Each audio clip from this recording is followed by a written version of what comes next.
Hi guys. आज का जो हमारा वीडियो है वो आपको बताने के लिए है कि आपका अगला कदम किस दिशा में बढ़े। अगर अगला कदम आप उठाएं तो किस दिशा में उठाएं। देखिए, अब तो आपके पेपर निपट चुके हैं, आपको आंसर कीज भी आपकी रिलीज हो चुकी हैं। अब मेरे पास देखिए, कल जो मैसेज आए उसमें बहुत से बच्चों के मैसेज इस तरीके से आ रहे हैं कि हमारा ये क्वेश्चन सही है, ये क्वेश्चन गलत है, आयोग इस बात को मानेगा या नहीं मानेगा अगर हम ऑब्जेक्शन लगाएं तो। अब देखिए, यहां पर ना थोड़ी सी चालाकी समझिए, थोड़ा सा आप समझिएगा कि आयोग आपके साथ कैसा खेल खेलता है। आयोग की बात नहीं कर रहा हूं मैं, सिर्फ आयोग की नहीं, जो भी कॉम्पिटिटिव एग्जाम्स कराती हैं संस्थाएं, इनके खेल थोड़ा सा समझने की हमको जरूरत है। देखिए, ये एक एग्जाम कराते हैं, कोई भी इम्तिहान इन्होंने कराया, कोई भी एग्जाम, क्या आपको ये किताबों के नाम बताते हैं कभी किसी एग्जाम के लिए कि आप फलाना किताब से पढ़िए तो आपका ये एग्जाम मदद मिलेगी? कोई रिकमेंडेशन होती है इनकी किसी बुक को लेके, स्पेसिफिक बुक को लेके? अब बायोलॉजी के, क्योंकि मैं तो बायोलॉजी और केमिस्ट्री के विषय में आपको बता सकता हूं, तो बायोलॉजी की बात करते हैं। बायोलॉजी की किसी एक टॉपिक के ऊपर, मैं सब्जेक्ट नहीं कह रहा हूं, मैं चैप्टर भी नहीं कह रहा हूं, उस चैप्टर के किसी एक टॉपिक के ऊपर 50 किताबें होती हैं। किस किताब से पढ़ेंगे आप? अच्छा, मजे की बात यह है कि हर किताब में देखिए अपने अपने अकॉर्डिंग कुछ ना कुछ दिया रहता है, हर किताब में। तो किस किताब को आप सही मानेंगे? क्या आयोग ने हमको कोई रिकमेंडेशन दी है कि आप इस किताब से पढ़िए, ताकि कल को अगर इस तरीके का कोई डिस्प्यूट होगा किसी क्वेश्चन को लेके कि ये आंसर सही है या दूसरा आंसर सही है, तो हम कम से कम एक रेफरेंस के लिए एक बुक को तो ले सकेंगे? ऐसा आयोग बिल्कुल नहीं करता। आयोग भी नहीं करता और भी जो दूसरी संस्थाएं हैं वो भी नहीं करती, जो कि सरासर गलत है।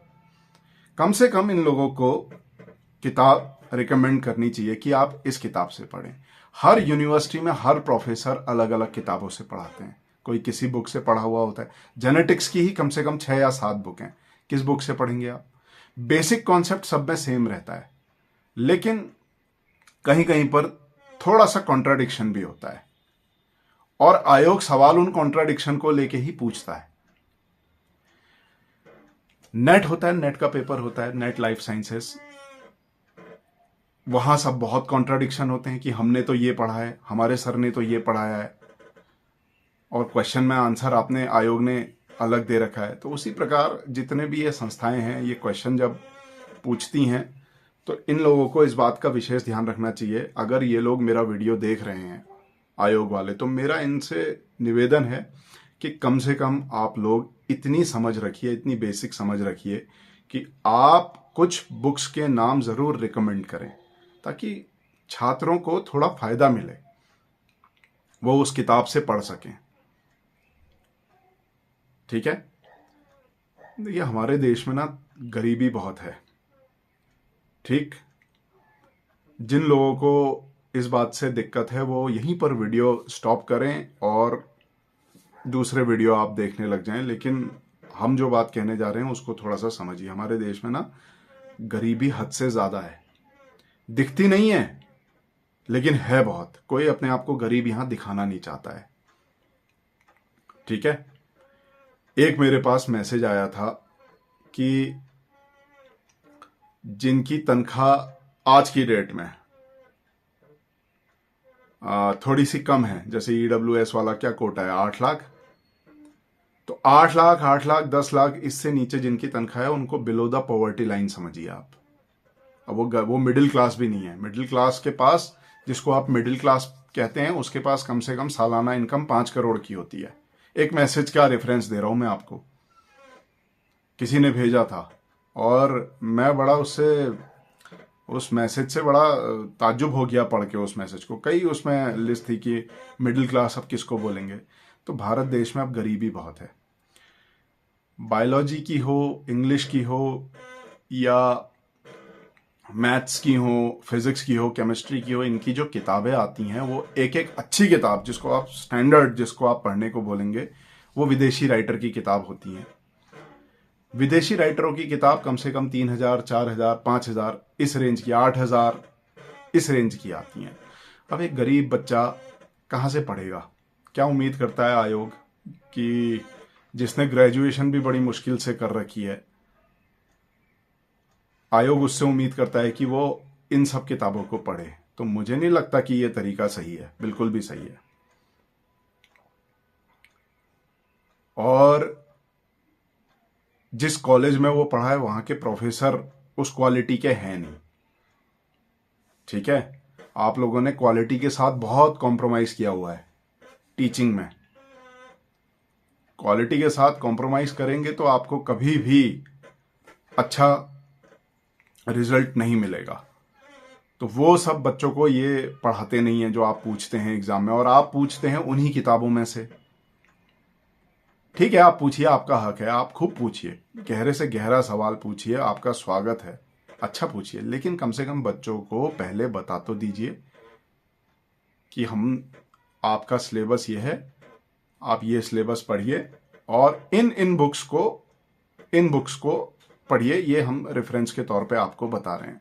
तो क्या होगा ना, बच्चों का भी मन लगा रहेगा, छात्रों का, बच्चे कहना तो ठीक नहीं है, छात्रों का, या अभ्यर्थी कहना ज्यादा, कैंडिडेट्स कहना ज्यादा अच्छा है। जो कैंडिडेट्स होते हैं उनका मन लगा रहेगा पढ़ाई में, वरना लोगों को यही समझ में नहीं आता है कि शुरू कहां से करें। अब हम लोग के पास क्या है कि देखिए, मैं अपनी बात बता देता हूं, हमारे पास तो ढेर सारे स्टडी मटेरियल है, बुक्स हैं, तो हम अपनी कोचिंग में, अपनी क्लासेस में जो पढ़ाते हैं, हम टॉप के जो राइटर्स होते हैं उनका जो मटेरियल होता है वही ज़्यादातर पढ़ाते हैं, क्योंकि हमने पढ़ाई की है। और हम आपकी सरकारी टीचिंग में नहीं है, हम तो प्राइवेट हैं, प्राइवेट अपना बिजनेस कर रहे हैं, तो हम उसमें रिस्क नहीं लेते, हम बच्चों को नॉलेज वही देते हैं जो बुक्स में लिखा है। लेकिन कभी कभी बहुत कंट्रोवर्शियल क्वेश्चंस आ जाते हैं जिसके दो दो आंसर होते हैं, तो किस आंसर को सही मानना है यह आयोग तय करता है। अब आयोग की मन मर्जी है यहां पर कि मेरी मर्जी है, मैं इस आंसर को सही तय करूंगा। आप कोई भी रेफरेंस अगर भेजेंगे आयोग को तो उसमें वो एक्शन बहुत मुश्किल से लेता है या नहीं लेता है। मेरा एक केस पेंडिंग है हाई कोर्ट नैनीताल में, 2 क्वेश्चन लेक्चरर का जो पिछली बार हुआ था उसमें 2 क्वेश्चन में मैंने ऑब्जेक्शन लगाया था, वो अभी तक वो निस्तारण नहीं हुआ है। मैंने आयोग को लेटर लिखा था कि आपके 2 क्वेश्चन, सबूत भेजे थे, फॉरेन राइटर्स के सबूत भेजे थे, पूरा रेफरेंस भेजा था, आयोग ने नहीं माना। तो फिर मुझे मजबूरन कोर्ट की शरण में जाना पड़ा। और कोर्ट में थोड़ा सा ना, देखिए, इतनी जल्दी होता नहीं है काम, क्योंकि बहुत सारे केसेस पेंडिंग हैं वहाँ। तो किसी की ज़िंदगी और मौत का सवाल होता है।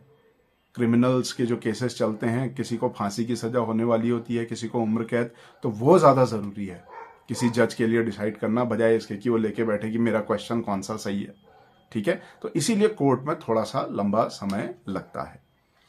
तो अभी तक उसका फैसला नहीं आया है। अब आप लोग सोच रहे हैं कि हम बायोलॉजी में, एलटी में ऑब्जेक्शन लगाएं, तो मैंने आपको ना हाँ बोला है ना बोला है, मैंने आपको पीछे की एक कहानी बता दी है कि ऐसा होता है। ठीक है, जैसे एक वो प्लेसेंटा वाला जो क्वेश्चन बायोलॉजी वाले कह रहे हैं कि प्लेसेंटा का आंसर क्या होगा, बी होगा ऑप्शन या सी होगा। किसी बुक में बी लिखा है, किसी बुक में सी लिखा है, क्या करेंगे आप? दोनों ही सही हैं। अब आयोग की मर्जी है वो किसको माने। आयोग अगर पहले से रेफरेंस दिए रहता कि इस बुक को पढ़िए, इस बुक से हम सवाल पूछेंगे, तो आपके लिए आसान होता ना रेफरेंस जवाब देना। लेकिन आयोग ऐसा काम नहीं करता है। अच्छा, दूसरा, मेरे पिछले वीडियो में मैंने आप लोगों से निवेदन किया था कि अपने गंदे फालतू के कमेंट्स दूर रखें। जो नेगेटिव लोग हैं, जो बहुत दिमाग में जिनका कचरा भरा हुआ है, गंदगी भरी हुई है, वो दूर रहें। क्योंकि दूसरे बच्चे आपके कमेंट्स पढ़ के बहुत हताश होते हैं, बहुत ज़्यादा। तो नेगेटिव कमेंट्स जो होते हैं उनको तो मैंने डिलीट कर दिया, मैं कर दे रहा हूँ। बिल्कुल आपके नेगेटिव कमेंट्स जो नीचे होंगे वो अप्रिशिएट नहीं किए जाएंगे। और अब से मैं कमेंट्स को ऑफ कर दूंगा ताकि आप कमेंट्स ना कर पाएं। आपको अगर हमसे कोई चर्चा करनी है, कुछ भी डिस्कस करना है, तो आप मेरे नंबर पे मुझे व्हाट्सएप करिए। मैं देर सवेर आंसर जरूर दूंगा, पक्का दूंगा, पक्का डिस्कस करेंगे। अभी तक मेरे पास कम से कम 5 या 7 हजार मैसेज आ चुके हैं, 5 से 7 हजार के बीच में होंगे मैसेज। हमने सबको धीरे धीरे करके रिप्लाई किया है। उनकी जो क्वेश्चन है, उनकी जो क्वेरीज हैं, उनको हम सॉल्व कर रहे हैं। लेकिन अब कमेंट्स में आप लोग, सॉरी, मैं कमेंट्स आज के बाद से बंद करूंगा, क्योंकि आपके कमेंट्स पढ़ के ना बहुत से बच्चे हताश हो जा रहे हैं। हमें उन बच्चों की बहुत फिक्र है। भाई, किसी के जीवन हम इस वजह से बर्बाद नहीं करेंगे, किसी मानसिकता हम इस वजह से बर्बाद नहीं करेंगे क्योंकि एक घटिया आदमी आके कुछ गंदा बोल गया। तो हम बेहतर है कि हम उस घटिया आदमी को दूर रखेंगे, उसको एंट्री देने से रोकेंगे हर जगह। तो घटियापन अपना जो है, अपनी मानसिकता जो है, वो आप दूर रखें। आप लोग वीडियो देखें, आप लोग पढ़ाई करें, मेहनत करें। अच्छा, एक चीज और कहना चाहूंगा कि जो हमारी कोचिंग है, जो मैं पढ़ाता हूं, जो हमारी कोचिंग है, हमारी क्लासेस जो चलती हैं बायोलॉजी की, उसमें फीस को लेके बहुत से लोग थोड़े परेशान हो रहे हैं। देखिए, मेरी क्लासेस एब्सोल्यूटली फ्री हैं गरीबों के लिए। आपसे पैसा लेके मुझे पापी नहीं बनना है, ठीक है? शिक्षा मैं ऐसे आप लोगों को मुफ्त में दूंगा, मुफ्त है, बिल्कुल टोटली फ्री। जो सक्षम नहीं है उन लोगों के लिए टोटल फ्री है। दूसरा, जो थोड़े बहुत सक्षम हैं, जैसे जो प्राइवेट जॉब कर रहे हैं और इतना कमा ले रहे हैं कि अपनी जिंदगी जी सकें और उनका थोड़ा ठीक ठाक है, उनसे हम 500 रुपया प्रति माह ले रहे हैं फीस। एक छोटे नर्सरी के बच्चे को, आपके बच्चे होंगे, आप छोटे से नर्सरी के बच्चे को अपने पड़ोस में कहीं ट्यूशन भेजिएगा, तो वो ट्यूशन की फीस कम से कम 1000 रुपए होगी आज की डेट में। आप लोग तो फिर भी इतनी हायर लेवल की बायोलॉजी और केमिस्ट्री पढ़ने जा रहे हैं, तो 500 रुपए प्रति माह तो कुछ भी नहीं है। और ये 500 रुपए प्रति माह भी उन लोगों के लिए है जो थोड़े से ठीक ठाक हैं, और जो नॉर्मल है उनकी फीस अलग है। तो आप लोग मुझे व्हाट्सएप में मैसेज भेजिए, अपनी कंडीशन मुझसे डिस्कस करिए, चाहे तो हम आपकी फीस तब डिसाइड करेंगे कि आप किस कैटेगरी में हैं। जैसे मेरे जो बैच अभी चल गया है, अभी जो बैच हमारा बायोलॉजी का स्टार्ट हो चुका है, उसमें 30-40 लोग, हमारा एक बैच बन चुका है। उसमें कुछ ईडब्ल्यूएस, मतलब ईडब्ल्यूएस क्या, वो बिल्कुल ही उनकी इतनी हालत नहीं है कि वो पे कर पाए, तो बिल्कुल मुफ्त में है। काफ़ी बच्चे मुफ्त में पढ़ाते हैं हम। एक और बैच है, उसमें तो ऑलमोस्ट सभी बच्चे मुफ्त में पढ़ रहे हैं। तो लोग तैयारी कर रहे हैं अंदर ही अंदर। सोशल मीडिया पे आपको कुछ और दिखेंगे, लेकिन अंदर ही अंदर वो तैयारी करते हुए दिखेंगे। सोशल मीडिया पे आपको वो कमेंट करते हुए दिखेंगे कि हमारा जीवन बर्बाद हो गया है, अब हम कुछ नहीं कर रहे हैं, अब हम तैयारी नहीं कर रहे हैं, अब हम कुछ नहीं करेंगे। लेकिन अंदर ही अंदर वो लगे हुए हैं, ताकि अगला मौका आते ही उस मौके को झपट लें। तो मेरा आप लोगों से भी यही निवेदन है कि आप ऐसे फालतू लोगों के कमेंट्स में फंसे नहीं, ट्रैप मत हो जाइए। आप मेहनत करिए, बहुत मौका है। अच्छा, पढ़ने का तरीका क्या हो, ये सबसे बड़ा है। देखिए, मेरा एक्सपीरियंस ये कहता है कि instead of reading many books, read one books many time, read one book many times. Okay, don't read many books at the same time. एक किताब को पढ़िए और उसको बहुत बार पढ़िए। और पढ़ने से पहले एक बार अपनी जो एनसीईआरटी की बुक्स होती हैं उनको भी आप रिवाइज जरूर कर लें। एनसीईआरटी की बुक आपका बेस बनाएगी। तो एनसीईआरटी की बुक जो नहीं पढ़ता है, 9th 10th 11th 12th level की जो बायोलॉजी या केमिस्ट्री नहीं पढ़ता है, उसको बहुत खामियाजा भुगतना पड़ता है। डायरेक्ट कोई हाई लेवल का अगर पढ़ने लग जाएगा तो उसके लिए ना थोड़ा सा चैलेंज, उसके लिए थोड़ा सा बढ़ जाएगा, उसका लेवल थोड़ा सा अलग हो जाएगा। तो आप लोग अपने घर पे बैठे बैठे जो लोग पढ़ना चाह रहे हैं वो शुरुआत करिए। अब कोचिंग सेंटर्स तो देखिए, क्यों नहीं, कोचिंग सेंटर्स से तो बच्चे सेलेक्ट हो ही रहे हैं ना। कोचिंग सेंटर्स से कुछ बच्चे सेलेक्ट हो रहे हैं। तो कोचिंग सेंटर तो उन लोगों के लिए नहीं है जो सेलेक्ट नहीं हुए, कोचिंग सेंटर उन लोगों के लिए है जो सेलेक्ट हुए हैं। जो सेलेक्ट नहीं हुए हैं उनकी खुद की कुछ ना कुछ कमी जरूर रही होगी, क्योंकि उसी कोचिंग सेंटर से पढ़ के एक सेलेक्ट हो जा रहा है, दूसरा सेलेक्ट नहीं हो रहा है। तो ये बात थोड़ा सा कॉन्ट्राडिक्टरी हो जाती है कि कोचिंग सेंटर गलत है। तो जो भी कोचिंग सेंटर आपके अगल बगल नियरेस्ट है, आप जाइए वहाँ ज्वाइन करिए।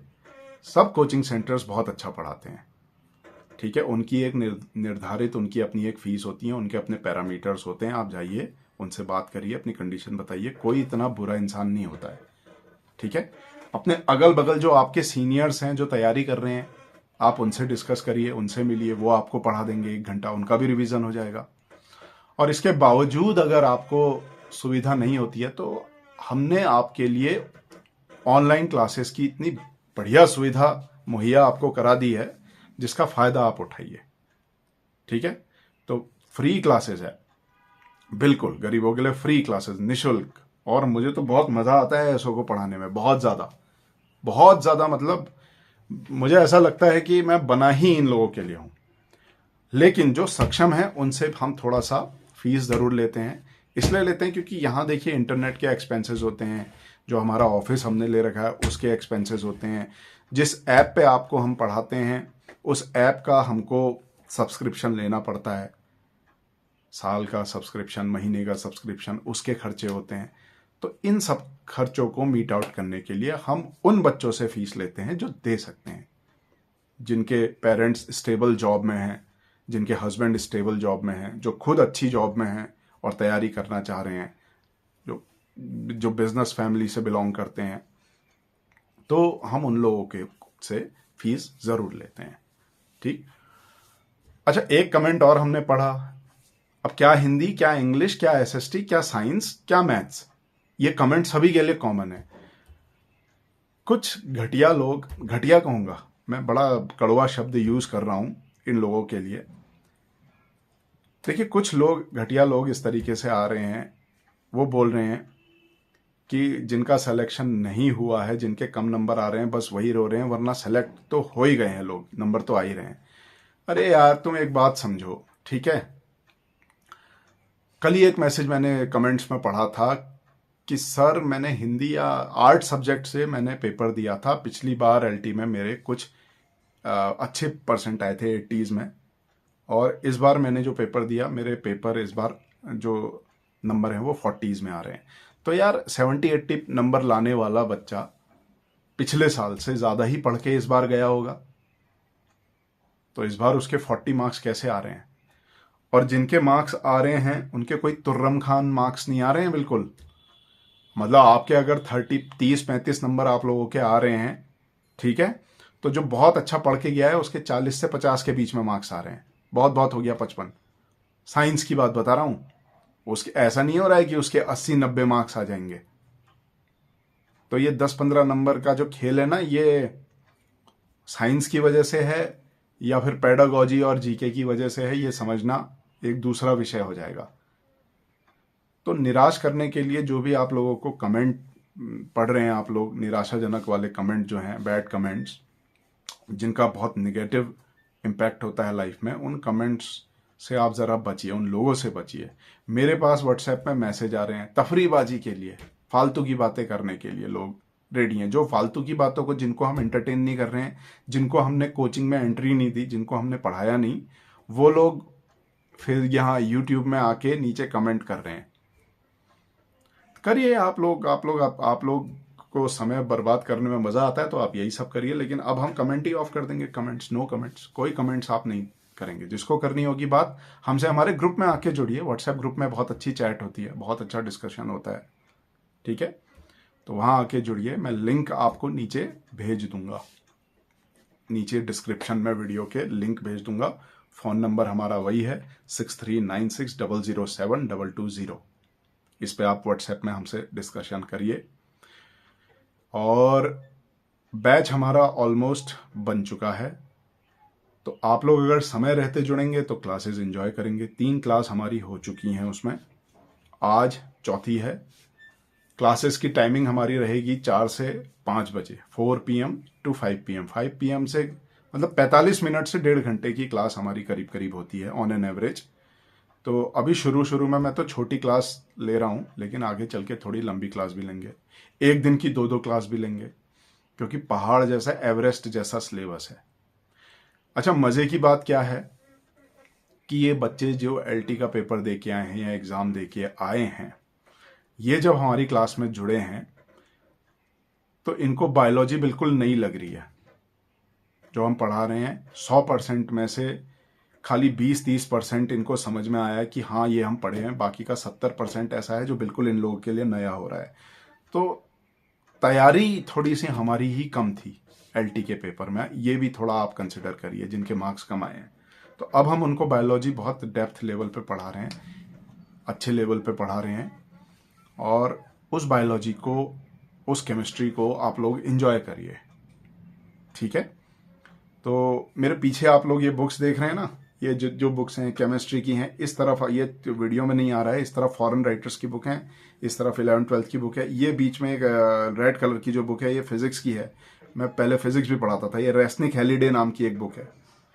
और इस तरफ को केमिस्ट्री की, जैसे ऑर्गेनिक केमिस्ट्री की मॉरिसन एंड बॉयड वगैरह, और बहल एंड बहल आती है ऑर्गेनिक केमिस्ट्री की, फिजिकल केमिस्ट्री की। तो इन बुक्स से हम लोग आपको पढ़ाते हैं। और बायोलॉजी की तो हमारे पास बता नहीं सकता कितनी बुक्स हैं, कितनी हमारे पास रेफरेंसेस हैं, तो हम अच्छी तैयारी करवा देंगे आपकी, आप उस बारे में निश्चिंत रहें, ठीक है। लेकिन थोड़ा सा नेगेटिव लोगों से बच के, अगला स्टेप ये होना चाहिए कि हम पढ़ाई करें, बस तैयारी आज से ही, अभी से ही जुट जाएं।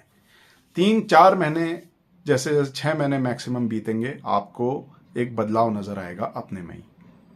तो फिर आप लोग थोड़ा कॉन्फिडेंट होकर जब पेपर देने जाएंगे तो पेपर आपको बहुत टुच्चा नजर आएगा, आप कहेंगे अरे ये पेपर तो मामूली पेपर है, ठीक है। तो तैयारी अच्छी करते हैं और व्हाट्सएप में मुझे मैसेज भेजिए, मिलते हैं क्लास में।